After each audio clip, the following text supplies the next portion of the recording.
So hello students, आज हम integration के कुछ इंपॉर्टेंट फार्मूलेज बताने जा रहे हैं और साथ में एक्सरसाइज 7.1 के क्वेश्चंस करेंगे। सो यहाँ पर सबसे फर्स्ट जो बेसिक फार्मूला इंटीग्रेशन का वो ये है x to power n d x. X की पावर एन को हमको विद रिस्पेक्ट टू एक्स क्या करना है, इंटीग्रेट करना है। तो उसके लिए फॉर्मूला क्या होगा, x to power n plus one is divided by n plus one plus some constant c where n is not equal to -1। क्योंकि अगर एन की वैल्यू -1 हो जाएगी तो अगर न्यूमरेटर में कोई भी नंबर है और डिनोमिनेटर में 0 तो ये क्या हो जाएगा, नॉट डिफाइन। इसलिए ये जो फॉर्मूला है वो किसके लिए एप्लीकेबल है, जब एन की वैल्यू -1 के इक्वल नहीं है। नेक्स्ट फॉर्मूला है integration of d x.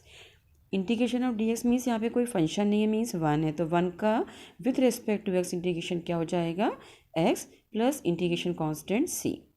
Next formula है, अगर हमारे पास इंटीग्रेशन, मुझे किसी कांस्टेंट का इंटीग्रेशन फाइंड करना है विद रिस्पेक्ट टू एक्स, तो इस कांस्टेंट को बाहर ले लेंगे और इंटीग्रेशन ऑफ 1 डी एक्स, तो वन का integration with respect to x, so answer is के एक्स प्लस सी। नेक्स्ट है integration of cos x d x. Cos x का integration sine x plus c x, sorry sine x plus c. Next integration of sine x का अगर with respect to x integration find करना है तो उसका formula है minus cos x plus सी। अगर sec square का फाइंड करना है with respect to x integration तो टेन एक्स प्लस सी है, और कॉसेक स्क्वायर एक्स का फाइंड करना है तो minus cot x plus c. Next है सेक एक्स टेन एक्स का with respect to x integration क्या हो जाएगा, sec x plus c. And next cosec x into cot x d x is equal to minus cosec x plus c. Next formula होता है integration of d x upon under root of 1 minus x square is equal to minus cos inverse x plus c. Next formula है e raise to power x d x. तो e raise to power x का integration with respect to x e raise to power x plus some constant c.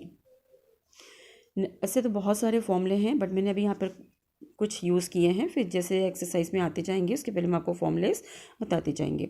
Next formula है 1/x का मुझे integration find करना है with respect to x, उसका formula होता है log mod x plus c. तो हमने क्या बताया था कि जो इंटीग्रेशन है वो क्या है, रिवर्स प्रोसेस है डिफरेंशिएशन का। तो ये जो फंक्शन है एक्चुअल में ये कब आया है, मतलब 1/x का इंटीग्रेशन पर मुझे ये चीज़ मिल रही है, मतलब ये एक गिवन फंक्शन है हमारे पास, वो मैंने लेट से लिया है कि y is equal to log of mod x. तो मॉड एक्स की वैल्यू प्लस एक्स कब होती है, जब एक्स की वैल्यू 0 से बड़ी होती है, और लॉग एक्स मॉड एक्स की वैल्यू माइनस एक्स कब होती है, जब एक्स की वैल्यू 0 से लेस होती है। तो y इज इक्वल टू मैंने लॉग एक्स कब लिया है, provided that when x is greater than to 0। So log x का डिफ्रेंशिएशन आपको पता है कि 1/x होता है, और y को मैंने y डैश से रिप्रेजेंट कर दिया dy बाई डी एक्स। फिर y is equal to log of minus x हम कब लेंगे, इस x की प्लेस पर हम माइनस एक्स कब रिप्लेस करेंगे, जब हमारा x क्या है, 0 से लेस है। तो देखिए लॉग x का डिफ्रेंशिएशन 1/x, ये माइनस एक्स के साथ, और फिर जब मैं माइनस एक्स का डिफ्रेंशिएशन करूँगी तो ये हो जाएगा -1, so it becomes minus minus cancel 1/x। तो देखिए अगर जब मेरी x की वैल्यू 0 से बड़ी थी तब भी मेरे पास y डैश की वैल्यू 1/x आई, जब x की वैल्यू 0 से लेस है तब भी y डैश की वैल्यू क्या आई है, 1/x आई है। इसलिए हम इसको क्या लिख देते हैं कि y is equal to log of mod x. तो इसका जो डिफ्रेंशिएशन है वो दोनों ही कंडीशन में क्या आ रहा है, 1/x मीन्स, इसलिए integration of 1/x d x is equal to log of mod x plus c. Next formula है integration of e raise to power a x d x. तो जैसे डिफ्रेंशिएशन में क्या करते थे, जैसे e raise to power x का differentiation e raise to power x, और जो एक्स के साथ जो भी कांस्टेंट होता था वो मल्टीप्लाई में आता था, लेकिन इंटीग्रेशन में जो एक्स के साथ कांस्टेंट है वो कहाँ पर आएगा, डिवाइड में, प्लस सम कांस्टेंट सी। अब हम स्टार्ट कर रहे हैं एक्सरसाइज 7.1। 7.1 का फर्स्ट क्वेश्चन है फाइंड एन एंटी डेरिवेटिव और integral of the following functions by method of inspection. Inspection के मेथड के थ्रू हमको क्या फाइंड करना है, एंटी डेरिवेटिव। तो मेरे पास फंक्शन क्या दिया हुआ है, sin 2x।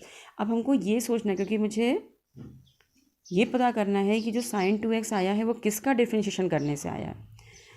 तो cos का डिफ्रेंशिएशन क्या होता है, sin, तो हमने क्या लिया है, D by d x of cos 2x, क्योंकि cos x का डिफ्रेंशिएशन क्या होता है, because d by d x of cos x is equal to होता है माइनस साइन एक्स। तो d by d x of cos 2x क्या हो जाएगा, माइनस साइन 2x, और x के साथ जो कांस्टेंट है वो कहाँ पर आ गया, मल्टीप्लाई में, तो ये हो गया -2 sin 2x।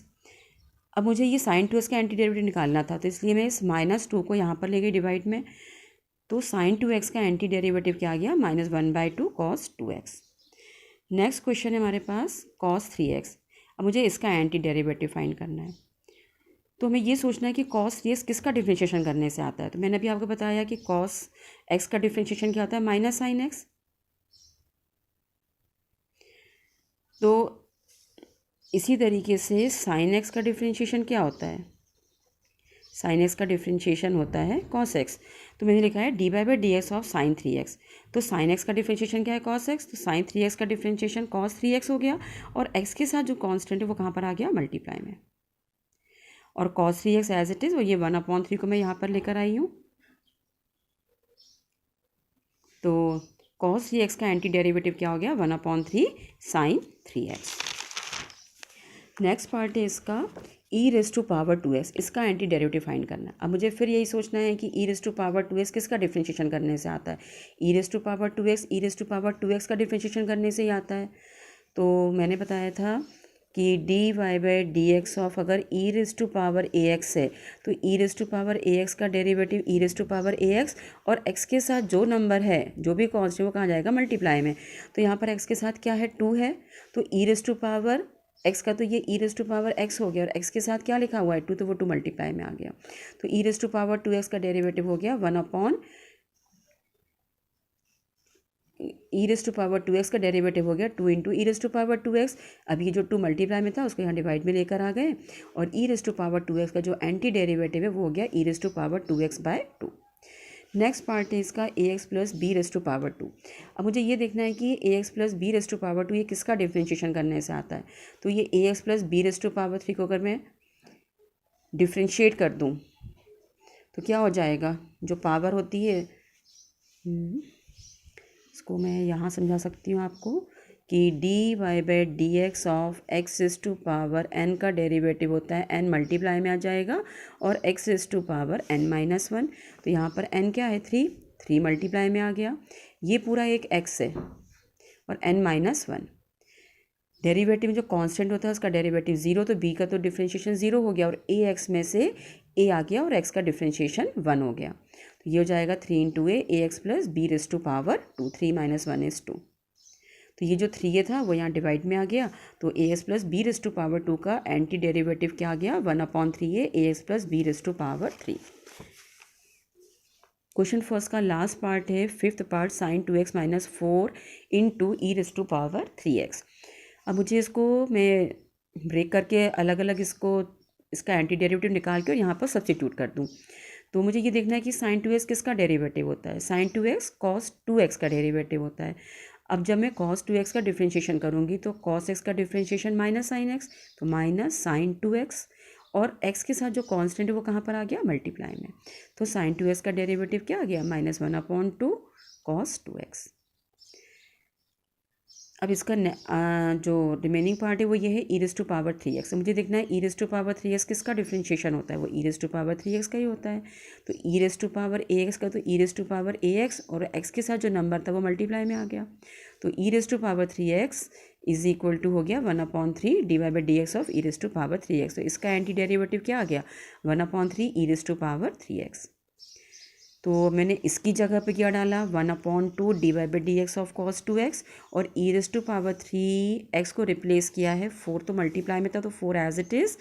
इसकी वैल्यू क्या आई है, 1/3 dy/dx ऑफ e⁻3x। तो मैंने यहाँ से dy/dx इसको बाहर लिखा और इसको यहाँ पे मल्टीप्लाई में लिख दिया, -cos 2x/2, और dy/dx of 4/3 into e⁻3x।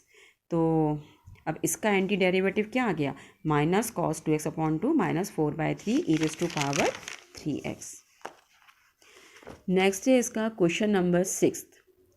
4 integration find करना है मुझे 4 इंटू e⁻3x + 1 dx का। तो मैंने आपको पहले भी बताया है शायद कि अगर मेरे पास 2 या 2 से ज़्यादा फंक्शन है एडिशन या सब्ट्रैक्शन में, तो सभी का हम सेपरेट इंटीग्रेशन फाइंड करेंगे। तो इंटीग्रेशन ऑफ f(x) dx, अगर प्लस है तो यहाँ plus integration of g x d से जाएगा, और अगर माइनस है तो माइनस। यहाँ पे मैंने सिर्फ आपको 2 फंक्शन लेके बताया है। अगर आपके पास 2 से ज़्यादा फंक्शन है तभी भी हमको यही करना पड़ेगा प्रोसेस, सभी पर सेपरेटली इंटीग्रेशन करना पड़ेगा। तो मेरे पास है 4 into e raise to power 3x plus 1, तो मैं 4 into e raise to power 3x का भी इंटीग्रेशन करेंगे और 1 का भी इंटीग्रेशन करेंगे विद रिस्पेक्ट टू x। तो e raise to power 3x का integration e raise to power 3x, और इसमें x के साथ जो भी नंबर है मल्टीप्लाई में वो कहाँ जाता है, डिनोमिनेटर में। और 1 का with respect to x integration क्या हो गया, x plus some integration constant c। Next question है इसका question number 7, x is to power 2 with in the bracket 1 minus 1 upon x square d x. तो जैसे मेरे पास डिफ्रेंशिएशन में प्रोडक्ट रूल होता था, वैसे भी इंटीग्रेशन में प्रोडक्ट रूल नहीं है, लेकिन वो आगे आएगा इंटीग्रेशन बाय पार्ट्स। तो इसमें क्या करना पड़ेगा, पहले मुझे अंदर इसको सिंप्लीफाई कर लें। एक्स स्क्वायर का 1 से इंटू करें और फिर माइनस साइन है, फिर एक्स स्क्वायर का 1 अपॉन एक्स स्क्वायर से मल्टीप्लाई कर दें। तो एक्स स्क्वायर का 1 से इंटू करेंगे तो एक्स स्क्वायर आ गया, और एक्स स्क्वायर से एक्स स्क्वायर कैंसिल किया तो कितना हो गया, 1। अब क्या करेंगे, क्योंकि मेरे पास इसमें 2 फंक्शन है, अब मैं एक्स स्क्वायर का भी इंटीग्रेशन करूँगी, साथ में माइनस 1 का भी इंटीग्रेशन करूँगी विद रिस्पेक्ट टू एक्स। तो एक्स स्क्वायर का इंटीग्रेशन किससे होगा, x to power n d, जो इसका फर्स्ट फॉर्मूला था, मैंने बताया था भी आपको, x to power n plus 1 upon n plus 1। तो एक्स टू पावर 2, ये इसका n है, n plus 1, 2 plus 1 is divided bye n plus 1। तो एक्स टू पावर 3 अपॉन 3, और 1 का with respect to x integration में बता चुकी हूँ आपको क्या होता है, x होता है plus some constant c। Next है question number 7, a x square plus b x plus c. तो जब मैंने अभी आपको 6 क्वेश्चन बताया था तो उसमें 2 फंक्शन थे, मैंने कहा था कि अगर 2 से ज़्यादा भी फंक्शन है तो क्या करना है, हमको सभी का सेपरेट इंटीग्रेशन करना है। तो integration of a x square d x plus integration of b x d x plus integration of c d x. यहाँ पर कांस्टेंट a है, a को मैंने बाहर लिया है, integration of x square d x plus b बाहर लिया, integration of x d x. इसमें कांस्टेंट c को बाहर लेकर 1 dx ले लिया, क्योंकि जैसे मेरे पास 2 होता है तो 2 का मतलब क्या होता है, 2 इंटू 1। अगर c लिखा है तो मीन्स क्या है, c इंटू 1। तो 1 का with respect to x integration x हो जाएगा, अगर 1 का विद रिस्पेक्ट टू y करेंगे तो यहाँ पे y हो जाएगा। और x का इंटीग्रेशन, ये जो मैंने बेसिक फॉर्मूला बताया था, x to power n d x, x to power n plus 1 upon n plus 1। तो यहाँ पर x की पावर क्या है, कुछ भी नहीं है, मीन्स 1 है, तो 1 प्लस 1 अपॉन 1 प्लस 1, तो बी एक्स स्क्वायर अपॉन 2। और यहाँ क्या हो जाएगा, एक्स टू पावर 2 का इंटीग्रेशन 2 प्लस 1, इसी फॉर्मूले से n plus 1 upon n plus 1। तो n यहाँ पर क्या है, 2, तो 2 plus 1 is divided by 2 plus 1। ये हो जाएगा a into x to power 3 upon 3 plus b x square upon 2 plus c x plus some constant c। Next question है question number 9, integration of 2x square plus e raise to power x d x. इसमें भी वही करना है, same process, separate integration कर देंगे। तो x to power 2 का इंटीग्रेशन, वही formula, integration of x to power n d x का n plus 1 upon n plus 1। यहाँ पर n क्या है, 2 है, इसलिए देखिए 2 plus 1 upon 2 plus 1, n plus 1 upon n plus 1 plus e raise to power x का integration e raise to power x plus some constant c। Next question number 10 है, under root of integration of under root of x minus 1 upon under root of x का whole square d x. तो इसमें क्या करेंगे, पहले हम identity apply करेंगे, a minus b का whole square is a square plus b square minus 2ab। तो देखिए a इसमें क्या है, रूट एक्स, रूट एक्स का square plus b square, b क्या है 1 अपॉन रूट एक्स उसका whole square minus 2 into a is root x into b is 1 upon root x, और integration with respect to x। तो इस ये जो root है इसका मतलब होता है 1/2, 1/2 से 2 कैंसिल, ये जो स्क्वायर है वो न्यूमरेटर में भी है और डिनोमिनेटर में भी है, तो 1 का स्क्वायर इज़ 1 हो गया, और x raise to power 1/2 into 2, और यहाँ पर रूट एक्स से रूट एक्स कैंसिल आउट हो गया था, तो माइनस 2 dx। यहाँ पर 2 से 2 कैंसिल आउट होने पर x बचेगा, यहाँ पर 2 से 2 कैंसिल, तो 1/x हो गया माइनस 2 dx। तो देखिए यहाँ पर ये x है, मीन्स एक्स टू पावर 1, तो एक्स टू पावर 1 का इंटीग्रेशन जो बार बार बता रहे हैं कि 1 n plus 1 upon n plus 1, फिर प्लस 1 अपॉन एक्स का इंटीग्रेशन क्या होता है, log x, ये भी बताया था मैंने भी आपको, माइनस 2 कॉन्स्टेंट है तो मैं 2 को 2 इंटू 1 लिख सकती हूँ, 1 का with respect to x integration x, तो 2x हो जाएगा यहाँ पर 2x, सॉरी, इसका फाइनल आंसर हो गया x square by 2 plus log x minus 2x plus some constant c। Next question है question number 9, 2x square plus e raise to power x dx। इसमें भी वही किया, सेपरेट इंटीग्रेशन किया, 2 बाहर लिया है, एक्स स्क्वायर का integration x square plus 1 upon 2 plus 1, e raise to power x का integration e raise to power x plus c. So final answer 2 into x raise to power 3 upon 3 plus e raise to power x plus c. Next question number 10th है, मैं भी आपको explain कर चुकी हूँ question number 10th। Next है question number 11th, integration of x to power 3 plus 5x square minus 4 upon x square d x. अब देखिए इसमें क्या है, न्यूमरेटर में 3 टर्म्स हैं और डिनोमिनेटर में सिंगल टर्म है। जब भी ऐसा क्वेश्चन आपके पास आता है कि न्यूमरेटर में एक से ज़्यादा टर्म अगर एडिशन या सब्ट्रैक्शन में हो और डिनोमिनेटर में अगर सिंगल टर्म है, तो आपको क्या करना है, डिनोमिनेटर को सभी टर्म के साथ सेपरेट कर देना है। Means x cube upon x square plus 5x square upon x square minus 4 upon x square d x. X cube से एक्स स्क्वायर कैंसिल आउट किया, एक एक्स बचेगा, ये एक्स स्क्वायर से एक्स स्क्वायर कैंसिल तो 5, फिर माइनस ये x square denominator में था, ये न्यूमरेटर में जाकर क्या हो गया -2 और whole integration with respect to x. तो सभी मैंने इंटीग्रेशन का साइन सेपरेटली लगा दिया, integration of x d x plus 5 integration of 5 d x minus 4 into x to power -2 d x. यहाँ पर x के ऊपर कुछ नहीं है, मीन्स पावर 1 है, n प्लस 1 मतलब 1 plus 1 is 2 is divided by n plus 1, तो 1 प्लस 1 इज़ 2। 5 को मैं बाहर ले लूँगी तो 1 आएगा, 1 का इंटीग्रेशन x होता है इसलिए 5x हो गया। पहले भी बता चुकी हूँ कि अगर इंटीग्रेशन ऑफ 5 dx फाइंड करना है तो क्या करेंगे, 5 लिखेंगे और इंटीग्रेशन ऑफ 1 dx, 1 का with respect to x 5x, तो ये हो गया 5x minus 4 x to power -2 का क्या हो जाएगा, -2 प्लस 1, भाई n प्लस 1, n इसमें क्या है -2, तो -2 plus 1 is divided by -2 plus 1, ये x square by 2 plus 5x minus 4 x to power -1 is divided by -1 plus c। It becomes x square by 2 plus 5x, ये minus into minus is plus 4x to power -1 plus c। ये भी answer sufficient है, गलत नहीं है, नहीं तो मैं इसको डिनोमिनेटर में लेकर आ गई हूँ और प्लस 4 अपॉन एक्स प्लस सी। सेम प्रोसेस इस क्वेश्चन में भी करना है। 12th क्वेश्चन में यहाँ पर भी देखिए न्यूमरेटर में 3 टर्म्स हैं, डिनोमिनेटर में सिंगल टर्म, इसको सेपरेट कर दिया।